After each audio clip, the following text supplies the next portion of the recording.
Baiklah Flo, mohon maaf Bapak mengganggu waktu kamu. Begini Flo, Bapak dengar kamu ditunjuk untuk mengikuti lomba pidato bahasa Inggris tingkat kabupaten. Tapi Bapak lihat Flo kurang begitu semangat untuk mengikutinya. Kira-kira apa penyebabnya Flo? Jadi gini, Pak, saya memang ditunjuk mengikuti lomba pidato bahasa Inggris tingkat kabupaten, tapi saya merasa kurang percaya diri loh, Pak. Oh begitu. Flo masih belum percaya diri. Coba jelaskan kepada Bapak, mengapa Flo kurang percaya diri untuk mengikuti lomba pidato bahasa Inggris tingkat kabupaten? Iya, Pak, karena saya merasa kurang pantas aja buat mewakili sekolah. Karena dulu saya pernah lomba, tapi gagal, terus malu, terus takut kalau misalnya gagal kedua kalinya. Nah, sekarang Bapak paham bagaimana perasaan yang perlu rasakan ditunjuk untuk mewakili sekolah dalam lomba pidato bahasa Inggris. Kami menunjuk Flo karena Flo mempunyai potensi yang bagus di dalam bahasa Inggris. Menurut Flo, apa saja kemampuan yang Flo miliki dalam pelajaran bahasa Inggris? Jadi saya itu Pak paling suka menghafal lagu bahasa Inggris. Terus saya juga Ya. suka nonton film bahasa Inggris. Terus saya mampu berkomunikasi aktif menggunakan bahasa Inggris dan saya mampu menyampaikan informasi dengan baik dalam bahasa Inggris gitu Pak. Nah, itu kan bagus kemampuan kamu dalam bahasa Inggrisnya. Itu sudah lebih dari cukup loh untuk mengikuti perlombaan ini. Kira-kira apa rencana Flo agar Flo bisa lebih percaya diri untuk mengikuti perlombaan ini? Jadi rencana saya yang pertama, saya akan menemui Pak Yusuf sebagai guru bahasa Inggris untuk membantu saya membuat pidato bahasa Inggris yang bagus.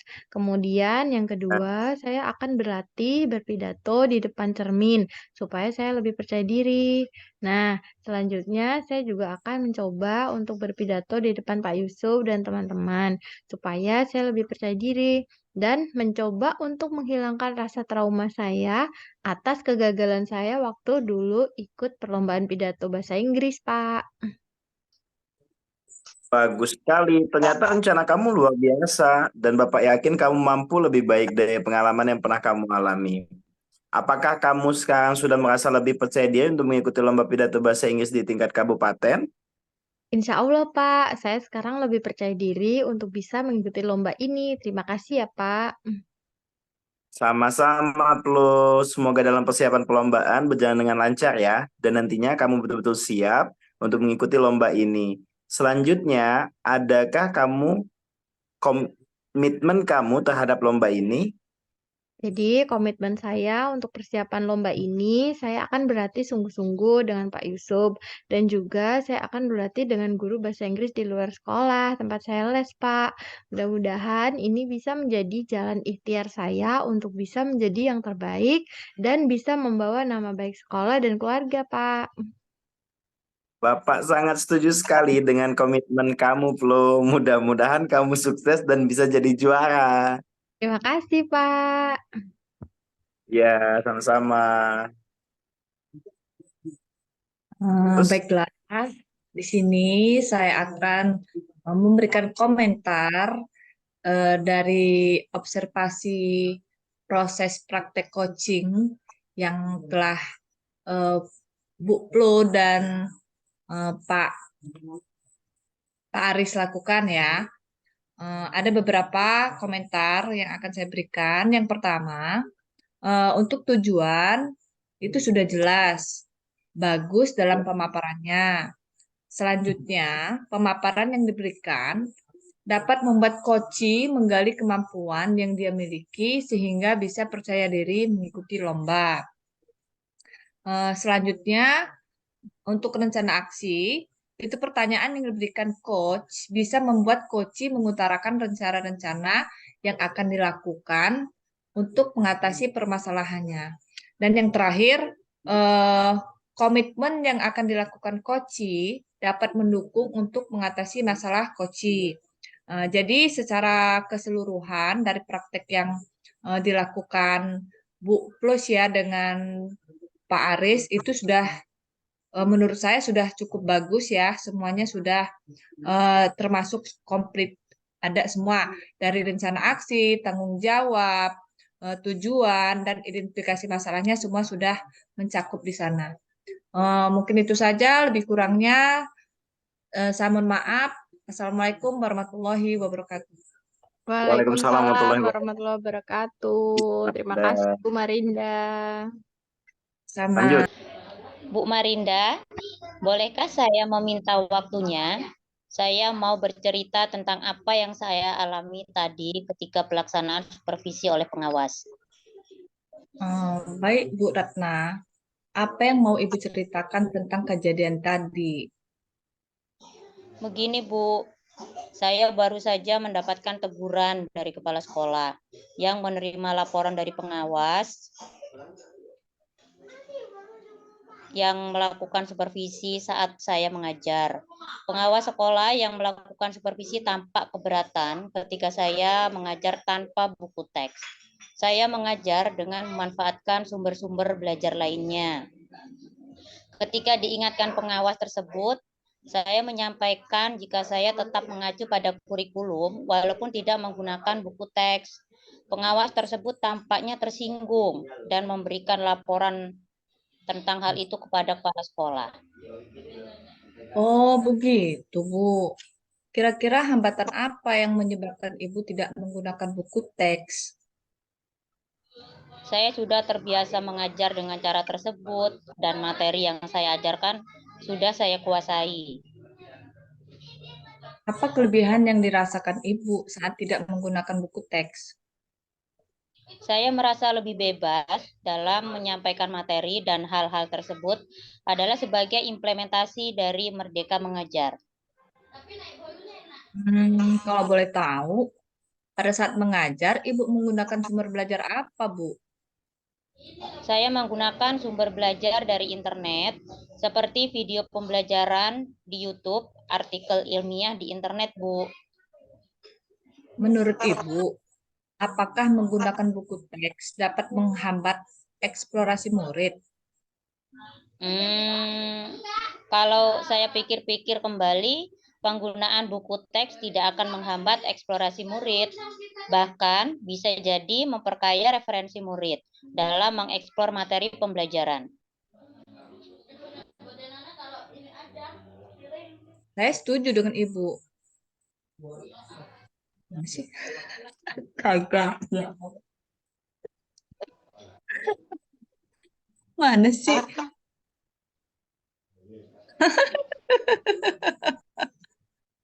Ulang. Ulang. Yuk, 1, 2, 3. Mana sih? Mulai dari awal. Astagfirullah. Mata saya ini silinder loh. Jadi harus fokus Ya, benar. Ya udah, mulai. bismillah. Ulang. Bismillahirrahmanirrahim. Bu Marinda, bolehkah saya meminta waktunya? Saya mau bercerita tentang apa yang saya alami tadi ketika pelaksanaan supervisi oleh pengawas. Apa yang mau Ibu ceritakan tentang kejadian tadi? Begini, Bu. Saya baru saja mendapatkan teguran dari kepala sekolah yang menerima laporan dari pengawas sekolah yang melakukan supervisi saat ia mengajar. Pengawas sekolah yang melakukan supervisi tampak keberatan ketika saya mengajar tanpa buku teks. Saya mengajar dengan memanfaatkan sumber-sumber belajar lainnya. Ketika diingatkan pengawas tersebut, saya menyampaikan jika saya tetap mengacu pada kurikulum walaupun tidak menggunakan buku teks. Pengawas tersebut tampaknya tersinggung dan memberikan laporan tentang hal itu kepada kepala sekolah. Oh, begitu, Bu. Kira-kira hambatan apa yang menyebabkan Ibu tidak menggunakan buku teks? Saya sudah terbiasa mengajar dengan cara tersebut dan materi yang saya ajarkan sudah saya kuasai. Apakah kelebihan yang dirasakan Ibu saat tidak menggunakan buku teks, Bu? Saya merasa lebih bebas dalam menyampaikan materi dan hal tersebut adalah sebagai implementasi dari Merdeka Mengajar. Kalau boleh tahu, Pada saat mengajar, Ibu menggunakan sumber belajar apa? Saya menggunakan sumber belajar dari internet, seperti video pembelajaran di YouTube dan artikel ilmiah di internet. Menurut Ibu, apakah menggunakan buku teks dapat menghambat eksplorasi murid? Kalau saya pikir-pikir kembali, penggunaan buku teks tidak akan menghambat eksplorasi murid. Bahkan bisa jadi memperkaya referensi murid dalam mengeksplor materi pembelajaran. Ya, saya setuju dengan Ibu. Semua bisa kita jadikan sumber belajar. Semakin banyak yang kita gunakan, semakin baik toh. Jadi sekarang apa rencana Ibu untuk menyelesaikan masalah ini? Yang pertama, saya akan menghadap kepala sekolah untuk menyampaikan permohonan maaf karena saya telah membuat kecewa Bapak pengawas. Kalau memang memungkinkan, saya ingin bertemu langsung dengan Bapak pengawas supaya masalah ini bisa selesai dan tidak menimbulkan salah paham yang berkepanjangan. Kira-kira apa yang akan Ibu sampaikan kepada Bapak pengawas? Saya akan mengatakan bahwa saya akan mengajar menggunakan banyak sumber pembelajaran, diantaranya buku teks, internet, video pembelajaran, dengan tujuan supaya murid-murid dapat mengeksplorasi materi dengan merdeka. Bagus kan sih rencana Ibu? Mudah-mudahan berhasil ya Bu ya. Apa komitmen Ibu terhadap rencana ini Bu? Saya berkomitmen untuk selalu membuat rencana pembelajaran yang menggunakan banyak sumber belajar untuk eksplorasi materi, sehingga murid-murid saya dapat menjalankan merdeka belajar, dan saya akan membuat murid-murid saya senang dalam kegiatan eksplorasi materi tanpa ada unsur paksaan. Akan saya serahkan pemilihan sumber belajar pada murid-murid saya, Bu. Wah, bagus sekali itu Bu Ratna. Saya sangat mendukung. Mudah-mudahan semua berjalan lancar dan sesuai harapan ya Bu. Terima kasih Bu Marinda atas waktunya untuk sharing. Mudah-mudahan kita semua bisa menjadi guru yang selalu dirindukan oleh murid-murid kita ya Bu. Amin. Sama-sama Bu Ratna. Oke, baiklah. Saya selaku observer di sini, saya akan memberikan komentar berdasarkan praktek coaching yang sudah dilaksanakan oleh Ibu Ratna dan juga Ibu Marinda. Jadi ada beberapa poin menurut saya tujuan yang disampaikan oleh Koci sudah sangat jelas ya, yaitu ingin mencari solusi atas permasalahan Ibu Ratna saat disupervisi mengajar oleh Bapak pengawas. Kemudian Ibu Marinda selaku coach juga sudah memberikan pertanyaan yang dapat membuat Koci menyadari bahwa yang disarankan oleh pengawas bukan suatu yang harus dihindari, tetapi bisa untuk tambahan sumber belajar dalam eksplorasi materi pembelajaran di kelas. Nah, kemudian juga selanjutnya coach memberikan pertanyaan yang dapat membuat coach merencanakan hal-hal dalam menyelesaikan permasalahan baik dengan kepala sekolah, dengan pengawas, dan dengan dirinya sendiri tentang sumber belajar. Dan yang terakhir, Coach menanyakan tentang komitmen terhadap rencana yang diambil oleh Koci dan ternyata membuat Koci menjadi yakin akan keputusan dalam solusi yang diambil. Demikian komentar saya mengenai praktik coaching yang sudah Ibu Marinda dan Ibu Ratna sampaikan. Kurang lebihnya saya mohon maaf. Sukses selalu ya Bu. Terima Oke, kasih. Yuk Mel. selamat siang Ibu. Bisakah saya meminta waktunya? Saya ingin mengobrol dengan Ibu sebentar. Apa boleh Bu? Halo, siang Marinda. Wah, dengan senang hati. Mari sini, Mar. Apa yang mau kamu ceritain sama Ibu?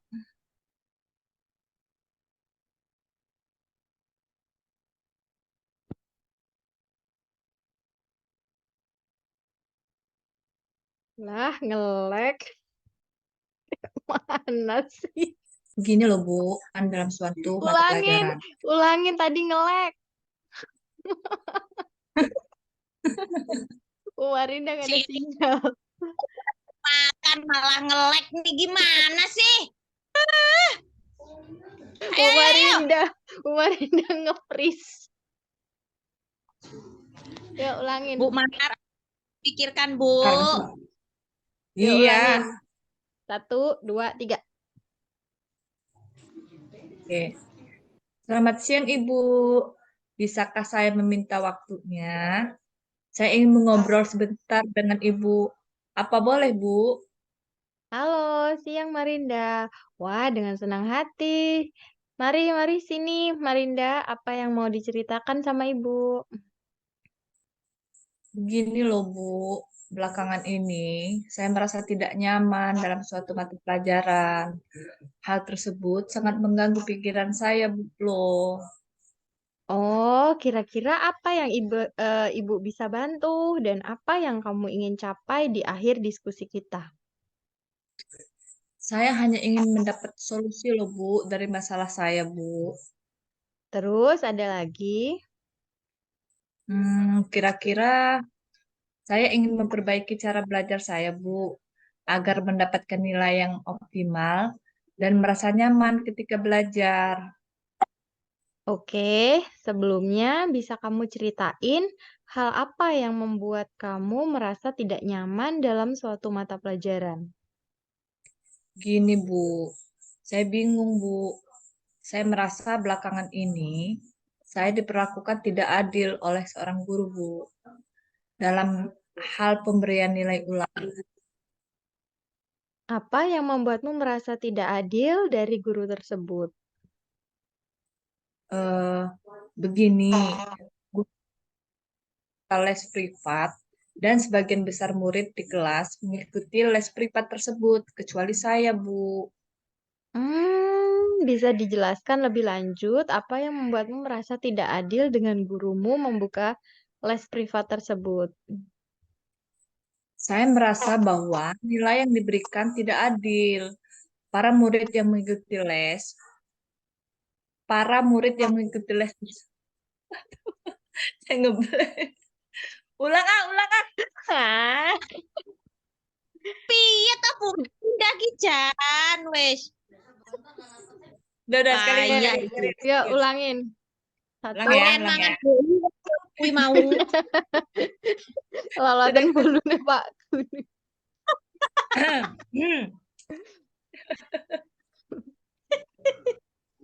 Nah, yuk. Yuk. Selamat siang, Bu Plo.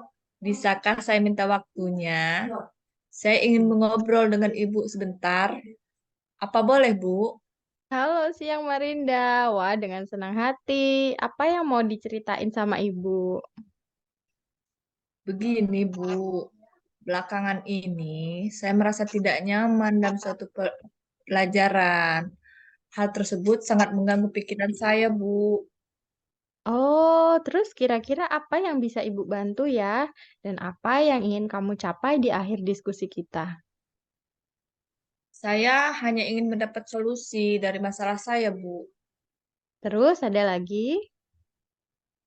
Kiranya saya ingin memperbaiki cara belajar saya, Bu, agar mendapatkan nilai yang optimal dan merasa nyaman ketika belajar.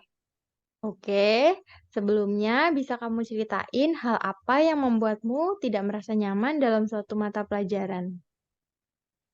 Gini loh, Bu. Saya merasa belakangan ini saya diberlakukan tidak adil oleh seorang guru, Bu, dalam hal pemberian nilai ulangan. Apa yang membuatmu merasa tidak adil dari guru tersebut? Eh, Guru tersebut membuka les privat dan sebagian besar murid di kelas mengikuti les privat tersebut, kecuali saya, Bu. Bisa dijelasin lebih lanjut apa yang membuatmu merasa tidak adil dengan gurumu yang membuka les privat tersebut? Saya merasa bahwa nilai yang diberikan tidak adil. Para murid yang mengikuti les tersebut mendapatkan nilai yang lebih baik dari saya, Bu. Oh, gitu. gitu. Baik, Ibu mulai memahami sekarang. Selain nilai yang kamu dapatkan dari ulangan, hal apa lagi yang membuatmu merasa tidak nyaman? Saya juga merasa tidak nyaman ketika guru sering menyindir murid yang tidak mau ikut les privatnya, Bu. Boleh Ibu tahu seperti apa bentuk sindirannya? Gini loh, Bu, beliau sering ngomong gini, anak-anak dapat mengikuti les privat apabila memiliki kesulitan dalam belajar. Gitu ya. Terus apa yang membebani pikiranmu setelah guru tersebut berkata begitu? Ya, saya jadi merasa guru tersebut menyindir saya, Bu, karena saya tidak mengikuti les privatnya. Oh, gitu. Iya, Bu, saya merasa tidak nyaman. Selama ini, langkah-langkah apa yang udah kamu lakuin untuk mengobati rasa ingin tahumu tentang hal itu? Saya menanyakan kepada teman-teman yang mengikuti les privat ibu tersebut. Terus, apa yang kamu tanyakan pada temanmu? Saya bertanya pemahaman mereka tentang materi yang disampaikan setelah mengikuti les tersebut. Lalu, apa kata temanmu? Mereka bilang lebih paham, Bu, dengan penyelesaian soal-soalnya karena mereka dilatih dengan berbagai jenis soal. Kalau dari kamu sendiri, kiranya apa yang ingin kamu lakukan? Begini, Bu, sebenarnya saya berencana menemui guru tersebut untuk mengkonfirmasi dugaan saya. Terus, kenapa tidak kamu lakukan? Tapi saya masih ragu, Bu. Saya takut dimarahi. Apakah sebelumnya kamu pernah dimarahi beliau? Tidak sih, Bu. Kenapa tidak kamu coba? Ya benar sih, Bu. Seharusnya saya mencoba dulu untuk menemui guru tersebut ya, Bu ya. Bagus, setelah kamu bertemu guru tersebut, apa yang ingin kamu sampaikan? Saya ingin sampaikan bahwa saya tidak ikut les dan bertanya apakah itu mempengaruhi nilai saya di kelas. Selain itu juga, saya ingin mengkonfirmasi alasan saya mendapat nilai kecil. Bagus, ayo lakukan itu. Selain itu, apa kekuatan yang kamu miliki sehingga kamu merasa yakin mendapat nilai yang tinggi walaupun tidak ikut les? Saya suka belajar, Bu. Setiap sore, saya selalu mengulang pembelajaran hari tersebut dan latihan soal-soal. Terus selain itu, saya selalu membuat catatan yang rapi. Saya juga selalu menonton video tutorial dari YouTube jika tidak ada jika tidak ada yang saya pahami. Tetapi akhir-akhir ini semenjak pandemi, orang tua saya kehilangan pekerjaan dan beralih berjualan jajan. Saya terpaksa membantu orang tua saya berjualan jajan ketika sore hari, Bu. Oh, oke. Apakah hal tersebut mengganggu belajarmu? Saya rasa berpengaruh sih, Bu, karena waktu belajar saya berkurang. Nah, coba kamu pikirkan kembali tentang nilaimu. Apakah disebabkan kamu tidak ikut les atau karena kurang belajar? Mungkin juga ya, Bu, ya. Iya, menurutmu apa yang bisa kamu lakukan? Untuk ikut les, saya mungkin nggak mungkin, Bu, kayaknya. Karena saya Hmm. tidak memiliki uang untuk bayar les. Tapi saya akan meminta bantuan Eka, teman saya, Bu. Dia kan ikut les juga. Biasanya dia mau menjelaskan ke saya apa yang belum saya pahami, Bu. Oke, jadi apa rencana kamu dalam mencapai tujuan? Saya akan menemui guru mata pelajaran tersebut dan menyampaikan ke guru bahwa saya ikut les dan bertanya apakah itu ini kayaknya mudah. Lanjut aja. Saya besok akan menemui guru tersebut di sekolah, Bu. Selain itu, saya akan belajar lebih giat lagi. Oke, bagus. Ibu sangat suka rencana itu. Lalu komitmen apa yang akan kamu lakukan untuk menjalankan rencanamu? Siapa yang Hmm, kamu minta bantuan untuk menjalankan komitmen ini? Saya akan meminta bantuan sama Prima, Bu, jika saya ada kendala. Oh, jadi itu yang akan kamu lakukan. Oke, Terus bagus selain sekali. itu, selain selain itu saya juga akan belajar lebih giat lagi, Bu. Iya, bagus sekali ya. Jadi sekarang kamu sudah tahu ya harus ngapain. Iya, Bu. Oke, Terima kasih, Bu, sudah meluangkan waktunya untuk mendengarkan cerita saya. oke, sama-sama. Terima kasih, Bu. Iya, Baiklah, saya akan memberikan komentar terhadap praktek coaching yang sudah dilakukan oleh Bu Marinda dan Bu Flosia. Untuk tujuan yang disampaikan sangat jelas, yaitu tentang masalah yang dihadapi oleh Marinda.